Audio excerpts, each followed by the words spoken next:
வணக்கம். மதிமுகம் செய்திகள். இன்றைய முக்கிய நிகழ்வுகளை பார்ப்பதற்கு முன்பாக தலைப்பு செய்திகளை பார்க்கலாம்.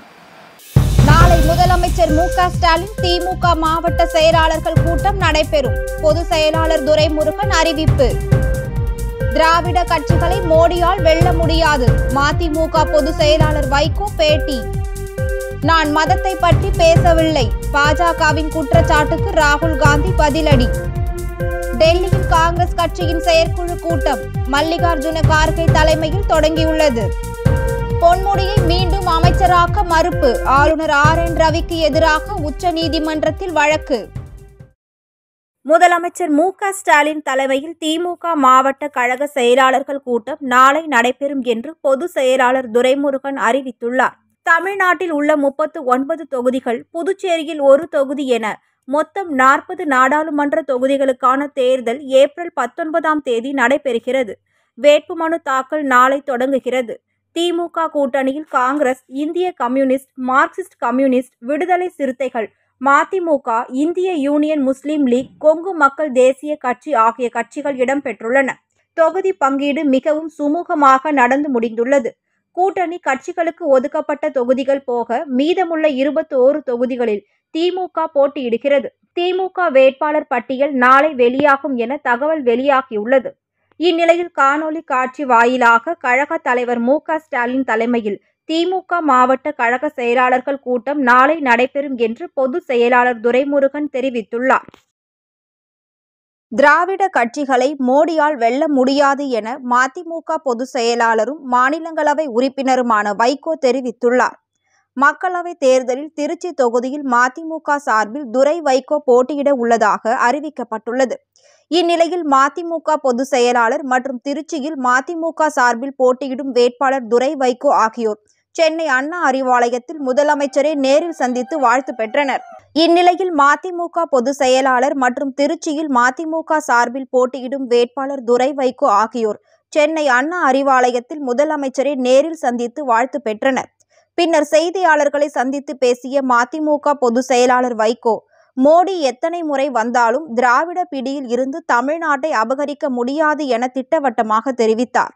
அளவுக்கு அதிகமான பொய்களை நாட்டின் பிரதமர் அள்ளி வீசுவதாக குற்றம் சாட்டிய வைகோ, திருச்சியில் மதிமுக வேட்பாளர் துரை வைகோ மாபெரும் வெற்றி பெறுவார் என தெரிவித்துள்ளார். நரேந்திர மோடி 5 தடவை என்ன 50 தடவை இங்கு வந்தாலும் இந்த தமிழகத்தை திராவிட பிடியிலிருந்து விடுவிக்க முடியாது.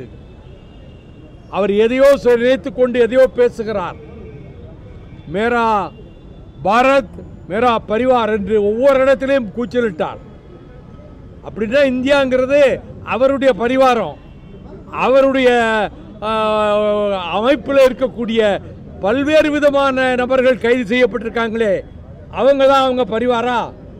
நாங்கள் மறுமலர்ச்சி திராவிட முன்னேற்ற கழகம், திராவிட முன்னேற்ற கழகத்தின் தலைமையிலான கூட்டணியில் உள்ள தோழமை கட்சிகளினுடைய பூரண ஆதரவை பெற்று, நடுநிலையாளர்களின் ஆதரவையும் பெற்று இம்முறை இந்தியா கூட்டணி தமிழ்நாட்டிலும் புதுவையிலும் வெற்றி கொடி நாட்டியது என்ற செய்தியை மக்கள் காணத்தான் போகிறார்கள். பத்திரிகைகள் எழுதத்தான் போகின்றன. எவ்வளவு எதிர்ப்பிருந்தாலும் இது எங்கள் அணி மிக பலமான அணிங்கிறதோடு நல்ல கருத்து ஒற்றுமை உள்ள அணியாக எங்கள் அணி இருப்பதும், அளவுக்கு அதிகமான பொய்களை நாட்டினுடைய பிரதமர் கொஞ்சம் கூட பொறுப்புணர்வு இல்லாமல் அள்ளி வீசுவதும் இந்த தேர்தலோடு அவர்களுடைய ஆட்டம் பாட்டமெல்லாம் ஒரு முடிவுக்கு கொண்டு வரப்படும். மும்பை பொதுக்கூட்டத்தில் சக்தி குறித்து ராகுல் பேசியதை பிரதமர் மோடி திசை திருப்பி பேசியதற்கு ராகுல் காந்தி பதிலடி கொடுத்துள்ளார். காங்கிரஸ் மூத்த தலைவர் ராகுல் காந்தி மேற்கொண்ட இந்திய ஒற்றுமை நீதி யாத்திரை நிறைவு நாள் பொதுக்கூட்டம் மும்பையில் நடைபெற்றது. இதில் இந்தியா கூட்டணியை சேர்ந்த 28 கட்சிகளின் தலைவர்களும் பங்கேற்றனர். இக்கூட்டத்தில் பேசிய ராகுல் காந்தி, பிரதமர் மோடிக்கு எதிரான போராட்டம் தனிப்பட்ட அளவில் இல்லை. ஏனெனில் மோடி ஒரு சக்திக்காக வேலை செய்யும் முகமூடி என்றும், நாங்கள் ஒரு சக்தி அதிகாரத்திற்கு எதிராக போராடுகிறோம் என சக்தி என்பதே அதிகாரம் என்று ராகுல் காந்தி குறிப்பிட்டு பேசினார். ஆனால் சக்தியை தெய்வ வடிவமாக பிரதமர் மோடி திசை திருப்பி சர்ச்சையை ஏற்படுத்தியுள்ளார். இதனைத் தொடர்ந்து மோடியின் பேச்சு குறித்து ராகுல் பதிலடி கொடுத்துள்ளார். அவர் கூறுகையில், பிரதமர் மோடி எனது வார்த்தைகளை திரித்து பேசியுள்ளார். அவர் எப்போதும் போல் ஏதாவது ஒரு வழியில் அவற்றை திரித்து அர்த்தத்தை மாற்ற முயற்சிக்கிறார். எதிர்க்கட்சி தலைவர்களின் அறிக்கைகளை திரித்து பொதுமக்களின் கவனத்தை திசை திருப்புவதுதான் பிரதமரின் முன்னுரிமை பணியாக உள்ளதாக ராகுல் காந்தி குற்றம் சாட்டியுள்ளார். டெல்லியில் காங்கிரஸ் கட்சியின் செயற்குழு கூட்டம் அக்கட்சியின் தலைவர் மல்லிகார்ஜுன கார்கே தலைமையில் நடைபெற்றது. 18வது மக்களவைத் தேர்தல் நாடு முழுவதும் ஏப்ரல் 19ஆம் தேதி முதல் 7 கட்டங்களாக நடத்தப்பட உள்ளது. இந்நிலையில் மக்களவைத் தேர்தலுக்கான 82 வேட்பாளர்கள் அடங்கிய பட்டியலை இதுவரை 2 கட்டங்களாக காங்கிரஸ் வெளியிட்டுள்ளது. முதல் கட்டமாக 39 வேட்பாளர்களும், இரண்டாம் கட்டமாக 43 வேட்பாளர்களும் அறிவிக்கப்பட்டனர். இதனிடையே காங்கிரஸ் கட்சி தேர்தல் அறிக்கை தயாரித்து இன்னும் ஒரு சில தினங்களில் அறிக்கை வெளியாக வாய்ப்பு உள்ளது. இந்நிலையில் டெல்லியில் இன்று காங்கிரஸ் கட்சியின் செயற்குழு கூட்டம் அக்கட்சியின் தலைவர் மல்லிகார்ஜுன கார்கே தலைமையில் நடைபெற்றது. இக்கூட்டத்தில் சோனியா காந்தி, ராகுல் காந்தி, சச்சின் பைலட், ஜெயராம் ரமேஷ் உள்ளிட்டவர்கள் கலந்து கொண்டனர். இக்கூட்டத்தில் காங்கிரஸ் தேர்தல் அறிக்கைக்கு ஒப்புதல் அளிக்கப்பட உள்ளது. ஏழை பெண்களுக்கு ஆண்டுக்கு 1 லட்சம் வழங்கும் காங்கிரசின் தேர்தல் வாக்குறுதிக்கான ஒப்புதல் மற்றும் அரசு பணிகளில் மகளிருக்கு 50% இட ஒதுக்கீடு ஆகியவற்றை ஒப்புதல் பெறப்படுகிறது. பொன்முடியை மீண்டும் அமைச்சராக்க மறுப்பு தெரிவித்த தமிழ்நாடு ஆளுநர் RN ரவிக்கு எதிராக தமிழ்நாடு அரசு உச்சநீதிமன்றத்தில் வழக்கு தொடர்ந்துள்ளது. சொத்து குவிப்பு வழக்கில் உயர் கல்வித்துறை அமைச்சர் பொன்முடி வருமானத்திற்கு அதிகமாக சொத்து சேர்த்ததாக விழுப்புரம் மாவட்டம் லஞ்ச ஒழிப்புத்துறையினர் வழக்கு பதிவு செய்தனர். இந்த சொத்து குவிப்பு வழக்கில் முன்னாள் அமைச்சர் பொன்முடி, அவரது மனைவி ஆகியோரை குற்றவாளிகள் என அறிவித்து 3 ஆண்டுகள் சிறை தண்டனை விதித்து சென்னை உயர்நீதிமன்றம் தீர்ப்பளித்திருந்தது. இதனால் அவரது தொகுதியான திருக்கோவிலூர் தொகுதி காலியானதாக அறிவிக்கப்பட்டதை தொடர்ந்து சென்னை உயர்நீதிமன்ற தீர்ப்பை எதிர்த்து உச்சநீதிமன்றத்தில் பொன்முடி மேல்முறையீடு செய்திருந்தார். இந்நிலையில் குற்றவாளி என்ற தீர்ப்பு நிறுத்தி வைக்கப்பட்டதால் மீண்டும் பொன்முடி சட்டமன்ற உறுப்பினராக வாய்ப்பு உள்ளதாக தெரிவிக்கப்பட்டுள்ளது. இதனைத் தொடர்ந்து பொன்முடியை அமைச்சரவையில் சேர்க்க முடிவெடுத்து அது தொடர்பான பரிந்துரையை ஆளுநர் RN ரவிக்கு முதலமைச்சர் MK ஸ்டாலின் அனுப்பி வைத்தார். ஆனால் பொன்முடிக்கு பதவி பிரமாணம் செய்து வைக்க முடியாது என்று முதல்வருக்கு ஆளுநர் பதில் கடிதம் எழுதியுள்ளார். இந்நிலையில் உச்ச நீதிமன்ற தலைமை நீதிபதி TY சந்திரசூட் முன்னிலையில் தமிழ்நாடு அரசு தரப்பில் மூத்த வழக்கறிஞர் அபிஷேக் மனு சிங்வி ஆஜரானார். அப்போது பொன்முடிக்கு அமைச்சராக பதவி பிரமாணம் செய்து வைக்க தமிழ்நாடு ஆளுநர் மறுப்பது அரசியல் சட்டத்தின் 164(1) பிரிவை மீறுவதாகும். எனவே பொன்முடிக்கு பதவி பிரமாணம் செய்து வைக்க ஆளுநருக்கு உச்சநீதிமன்றம் உத்தரவிட வேண்டும் என்று மனு தாக்கல் செய்துள்ளதாக கூறினார். வழக்கம் போல் மத வெறுப்புணர்வை தூண்டும் இறுதி அஸ்திரத்தை தேர்தல் ஆயுதமாக மோடி கையில் எடுத்துள்ளார் என்று அமைச்சர் மனோ தங்கராஜ் விமர்சித்துள்ளார். கோவை வந்துள்ள பிரதமர் மோடி 1998ஆம் ஆண்டில் நடந்த கோவை குண்டுவெடிப்பில் உயிரிழந்தோர் படத்திற்கு அஞ்சலி செலுத்தினார். கோவை RS புரம் தலைமை தபால் நிலையம் அருகே உயிரிழந்தோரின் உருவப் படங்களுக்கு மலர் தூவி அஞ்சலி செலுத்தினார். இது தொடர்பாக தமிழக பால்வளத்துறை அமைச்சர் மனோ தங்கராஜ் தனது சமூக வலைதள பக்கத்தில் இதேபோல குஜராத் கலவரத்தில் இறந்தவர்கள், தூத்துக்குடி துப்பாக்கிச் சூட்டில் இறந்தவர்கள், ஒக்கி புயலில் இறந்தவர்கள், மணிப்பூர் கலவரத்தில் இறந்தவர்களுக்கு அஞ்சலி செலுத்தாதது ஏன் என கேள்வி எழுப்பினார். ஜார்க்கண்ட் மாநில ஆளுநர் CP ராதாகிருஷ்ணனுக்கு புதுச்சேரி, தெலுங்கானா மாநில ஆளுநர் பொறுப்பு கூடுதலாக வழங்கப்பட்டுள்ளது. பாஜகவின் மாநில பொதுச் செயலாளர், துணைத் தலைவர், தேசிய செயலாளர் உள்ளிட்ட பொறுப்புகளை வகித்த தமிழிசை சவுந்தரராஜன் தமிழ்நாட்டில் 2 சட்டமன்ற தேர்தல் மற்றும் 2 மக்களவைத் தேர்தலில் போட்டியிட்டு படு தோல்வி அடைந்ததால் 2019ஆம் ஆண்டு தெலுங்கானா ஆளுநராக நியமிக்கப்பட்டார். 2021ஆம் ஆண்டு புதுச்சேரி ஆளுநர் கிரண்பேடி நீக்கப்பட்டதை தொடர்ந்து கூடுதல் பொறுப்பாக தமிழிசைக்கு புதுச்சேரி வழங்கப்பட்டது. இந்நிலையில் 2024 நாடாளுமன்ற தேர்தலில் தமிழிசை சவுந்தரராஜன் தமிழகத்தில் போட்டியிடுவதை அடுத்து அவர் வகித்த தெலுங்கானா ஆளுநர் மற்றும் புதுச்சேரி துணைநிலை ஆளுநர் பதவியை நேற்று திடீரென ராஜினாமா செய்தார். இவரது ராஜினாமா கடிதத்தை குடியரசுத் தலைவர் திரௌபதி முர்மு ஏற்றுக்கொண்டார். இதனைத் தொடர்ந்து ஜார்க்கண்ட் மாநில ஆளுநர் CP ராதாகிருஷ்ணனுக்கு தமிழிசை வகித்த புதுச்சேரி, தெலுங்கானா மாநில ஆளுநர் பொறுப்பு கூடுதலாக வழங்கப்பட்டுள்ளது. பிரதமர் நரேந்திர மோடியின் நல்லாட்சி தொடரவும் தமிழ்நாட்டில் மாற்றங்கள் வருவதற்காகவும் பாஜகவுடன் கூட்டணி முடிவை எடுத்துள்ளதாக பாமக தலைவர் அன்புமணி தெரிவித்துள்ளார். திண்டிவனம் தைலாபுரம் தோட்டத்தில் பாமக நிறுவனர் ராமதாஸ், தலைவர் அன்புமணி, பாஜக மாநில தலைவர் அண்ணாமலை, மத்திய இணையமைச்சர் L முருகன் முன்னிலையில் பாஜக பாமக இடையிலான கூட்டணி ஒப்பந்தம் கையெழுத்தானது. இதில் பாமகவிற்கு மொத்தம் 10 தொகுதிகள் ஒதுக்கப்பட்டுள்ளன. இந்த சந்திப்பிற்கு பிறகு செய்தியாளர்களிடம் பேசிய அன்புமணி ராமதாஸ், 10 ஆண்டு காலமாக பாட்டாளி மக்கள் கட்சி டெல்லியில் தேசிய ஜனநாயக கூட்டணியின் அங்கமாக இருந்து வரும் நிலையில் மக்களவை தேர்தலை தமிழகத்தில் தேசிய ஜனநாயக கூட்டணியுடன் இணைத்து சந்திக்க கட்சி முடிவு செய்திருப்பதாக கூறினார்.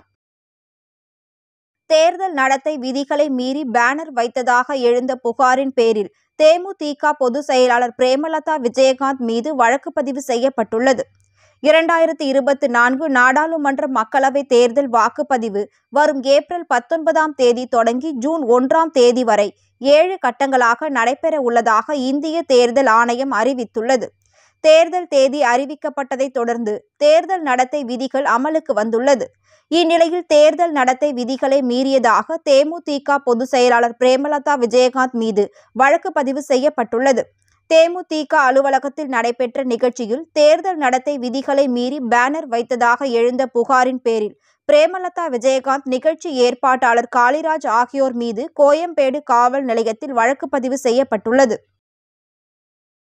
எத்தனை நெருக்கடிகள் கொடுத்தாலும் தேர்தலில் வெற்றி பெறுவோம் என மார்க்சிஸ்ட் கம்யூனிஸ்ட் கட்சியின் மாநில செயலாளர் கே. பாலகிருஷ்ணன் கூறியுள்ளார். மதுரையில் மார்க்சிஸ்ட் கம்யூனிஸ்ட் கட்சியின் மாநில செயலாளர் கே. பாலகிருஷ்ணன் செய்தியாளர்களை சந்தித்து பேசிய போது, எம்எல்ஏவாக தொடரும் பொன்முடிக்கு அமைச்சர் பதவி வழங்க தமிழக முதலமைச்சர் மு.க. ஸ்டாலின் ஆளுநருக்கு கடிதம் அளித்தால் அதனை நிறைவேற்ற வேண்டிய பொறுப்பு ஆளுநருக்கு உள்ளது. ஆனால் அதற்கு பதிலாக தமிழக ஆளுநர் பொறுப்பு வழங்க முடியாது என மத்திய பாஜக அரசின் பிரதிநிதி போல் செயல்படுகிறார். மேலும் இந்திய அரசியலமைப்பு சட்டத்திற்கு விரோதமாகவும் எதிராகவும் செயல்பட்டு வருகிறார். தமிழகத்தில் பாஜக வெற்றி பெறாது என பிரதமர் மோடிக்கு நன்றாகவே தெரியும். ஆனால் தான் தேர்தல் அறிவிப்பதற்கு 3 மாதத்திற்கு முன்பே பிரச்சாரத்தை தொடங்கிவிட்டார். திமுக கூட்டணிக்கு நெருக்கடியை கொடுக்க வேண்டும் என்பதற்காகவே தேர்தல் ஆணையம் மூலம் மிக குறைந்த கால அவகாசத்தை வழங்கியுள்ளார். தேர்தல் ஆணையமே மோடியின் பிடியில் உள்ளது. பாஜக கூட்டணிக்கு யார் யாரையோ அழைத்து பார்த்தார்கள், யாரும் வராததால் தற்போது பாமகவை சேர்த்துள்ளனர். இந்த தேர்தலில் பாஜக கூட்டணி படு தோல்வியை சந்தித்து தமிழகத்தின் 40 தொகுதிகளிலும் திமுக கூட்டணி வெற்றி பெறும் என மார்க்சிஸ்ட் கட்சியின் மாநில செயலாளர் கே. பாலகிருஷ்ணன் கூறினார். ஒருவேளை இன்று இரவு அல்லது நாளைக்குள் திராவிட முன்னேற்ற கழக வேட்பாளர்களும் காங்கிரஸ் கட்சி வேட்பாளரும் அறிவிக்கப்பட இருக்கிறார்கள். எனவே மதசார்பற்ற முற்போக்கு கூட்டணி கட்சிகள் இணக்கமாக இணைந்து ஒரு இரும்பு கோட்டையை போல தமிழ்நாட்டிலே செயல்பட்டுக் கொண்டிருக்கிறார்கள். ஆனால் எதிரணியிலே இருக்கிறவர்கள் இன்னும் கூட்டணி யாரு, யாரோட யார் சேருவா என்கிற எந்த விதமான விளக்கம் இல்லாமல் ஒரு சர்வ குழப்பத்தில் இருப்பதுதான் இன்னைக்கு அந்த எதிர்கட்சிகள் கூட்டணி என்பதை நாம் பார்க்க போகிறோம். எனவே இதுவே நாளைக்கு நடைபெறுகிற இந்த தேர்தலில் 40 தொகுதிகளிலேயும் திமுக தலைமையிலான மதசார்பற்ற முற்போக்கு கூட்டணி மகத்தான வெற்றி பெறுகிற சூழல் ஏற்பட்டிருக்கிறது என்பதை நான் தெரிவித்துக் கொள்ள விரும்புகிறேன். மதுராந்தகம் அருகே ஏழை கல்லூரி மாணவனின் கனவை நினைவாக்கிய நடிகர் KPY பாலாவை அனைவரும் பாராட்டி வருகின்றனர். செங்கல்பட்டு மாவட்டம் மதுராந்தகம் அடுத்த எம்ஜிஆர் நகர் பகுதியில் வசித்து வரும் அஜித் என்னும் கல்லூரி மாணவன் மேல்மருவத்தூரில் உள்ள தனியார் பெட்ரோல் பங்கில் பகுதி நேர வேலை செய்து வருகிறார். சில நாட்களுக்கு முன்பு மாணவன் அஜித் பணியாற்றும் பெட்ரோல் பங்கில் ஹெல்மெட் கேமரா பொருத்தப்பட்டிருக்கும் ஹெல்மெட் அணிந்து வந்த நபரிடம் அஜித் தன்னுடைய விலையை கேட்டு தன்னை அறியாமல் வாங்கி ஓட்ட வேண்டும் என்று ஆசையாக இருக்கிறது. ஆனால் எங்கள் வீட்டில் காசு கேட்டால் திட்டுகிறார்கள். சைக்கிள் வாங்குவதற்கு கூட என்னிடம் வழி இல்லை என்று அவரிடம் கூறியுள்ளார். இதனை கேமராவில் பதிவு செய்த நபர் சமூக வலைதளங்களில் பதிவிட்டுள்ளார். இதை பார்த்த சின்னத்திரை நடிகர் பாலா இருசக்கர வாகனத்தை வாங்கி கொண்டு அந்த மாணவன் வேலை செய்யும் பெட்ரோல் பங்கிற்கு சென்று பரிசாக அளித்துள்ளார். இதை எதிர்பார்க்காத அஜித் அழுவி நன்றி கூறினார்.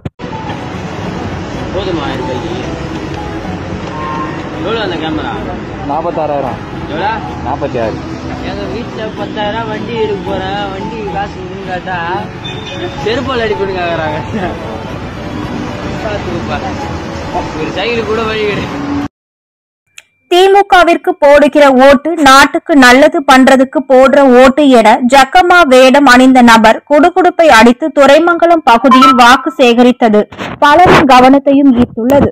பெரம்பலூர் நாடாளுமன்ற தொகுதியில் திமுக சார்பில் அருண் நேருவிற்கு வாக்கு சேகரிக்கும் பணிகளை அக்கட்சியினர் தொடங்கியுள்ளனர். அதன்படி பெரம்பலூர் துறைமங்கலத்தில் ஜக்கம்மா வேடம் அணிந்த நபர் திமுக அரசின் திட்டங்களை கூறி வாக்கு சேகரித்ததுடன் பாஜகவிற்கோ அல்லது பிற கட்சிகளுக்கோ வாக்களித்தால் வேலை வாய்ப்பின்மை போன்றவை பெருகும் என கூறி குடுகுடுப்பை அடித்து வாக்கு சேகரித்தார். அப்போது பெரம்பலூர் தொகுதி எம்எல்ஏ பிரபாகரன் உள்ளிட்டோர் உடன் இருந்தனர். இந்த வாக்கு சேகரிப்பு முறை அப்பகுதி வாசிகளை வெகுவாக கவர்ந்துள்ளது. இன்றைய தங்கம் வெள்ளி விலை வழங்குவோர் அட்டிகா கோல்ட் கம்பெனி. சென்னையில் 22 கேரட் ஆபரண தங்கத்தின் விலை கிராமிற்கு 45 ரூபாய் உயர்ந்து 1 கிராம் தங்கத்தின் விலை 6135 ரூபாய்க்கு விற்பனை செய்யப்படுகிறது. மேலும் சவரனுக்கு 360 ரூபாய் உயர்ந்து 1 சவரன் 49,080 ரூபாய்க்கு விற்பனை செய்யப்படுகிறது. அதேபோல் வெள்ளியின் விலையும் கிராமிற்கு 30 காசுகள் உயர்ந்து 1 கிராம் வெள்ளியின் விலை 80 ரூபாய் 30 காசுகளுக்கும் 1 கிலோ வெள்ளியின் விலை 80,300 ரூபாய்க்கும் விற்பனை செய்யப்படுகிறது. ஆப்கானிஸ்தானில் இன்று காலை 6:05 மணிக்கு பலத்த நிலநடுக்கம் ஏற்பட்டுள்ளது. இது ரிக்டர் அளவில் 5.3 பதிவாகியுள்ளதாக புவியியல் ஆய்வு மையம் தெரிவித்துள்ளது. ஆப்கானிஸ்தான் தலைநகர் காபூல் நகரின் தெற்கே தென்மேற்கு திசையில் 632 கிலோமீட்டர் தொலைவில் பாகிஸ்தானை ஒட்டிய பலோசிஸ்தானில் நுஷ்கி பகுதியில் இருந்து 65 கிலோமீட்டர் தொலைவிலும் நிலநடுக்கத்தின் மைய பகுதி இருந்ததாக தெரிவிக்கப்பட்டுள்ளது. 10 கிலோமீட்டர் ஆழத்தில் நிலநடுக்கத்தின் மைய பகுதி இருந்ததால் சுற்று வட்டார பகுதிகளில் பரவலாக நில அதிர்வு உணரப்பட்டதாக கூறப்படுகிறது. நிலநடுக்கத்தால் வீடுகள் லேசாக அதிர்ந்துள்ளது. இதனால் அச்சமடைந்த மக்கள் சாலைகளில் தஞ்சம் அடைந்தனர். இதனால் அங்கு பரபரப்பு ஏற்பட்டது. நிலநடுக்கத்தால் ஏற்பட்ட சேதங்கள் குறித்து தற்போது வரை தகவல் வெளியாகவில்லை. இருப்பினும் சில இடங்களில் மீட்பு பணிகள் நடைபெற்று வருவதாகவும் கூறப்படுகிறது. மீண்டும் தலைப்புச் செய்திகள். நாளை முதலமைச்சர் மு.க. ஸ்டாலின் திமுக மாவட்ட செயலாளர்கள் கூட்டம் நடைபெறும். பொதுச் செயலாளர் துரைமுருகன் அறிவிப்பு. திராவிட கட்சிகளை மோடியால் வெல்ல முடியாது. மதிமுக பொதுச் செயலாளர் வைகோ பேட்டி. நான் மதத்தை பற்றி பேசவில்லை. பாஜகவின் குற்றச்சாட்டுக்கு ராகுல் காந்தி பதிலடி. டெல்லியில் காங்கிரஸ் கட்சியின் செயற்குழு கூட்டம் மல்லிகார்ஜுன கார்கே தலைமையில் தொடங்கியுள்ளது. பொன்முடியை மீண்டும் அமைச்சராக்க மறுப்பு. ஆளுநர் ஆர்.என். ரவிக்கு எதிராக உச்சநீதிமன்றத்தில் வழக்கு. இத்துடன் செய்திகள் நிறைவடைந்தன. மீண்டும் செய்திகள் இரவு 8 மணிக்கு. மேலும் செய்திகளை தெரிந்து கொள்ள மதிமுகம் பிரைம் யூடியூப் தளத்தில் இணைந்திருங்கள்.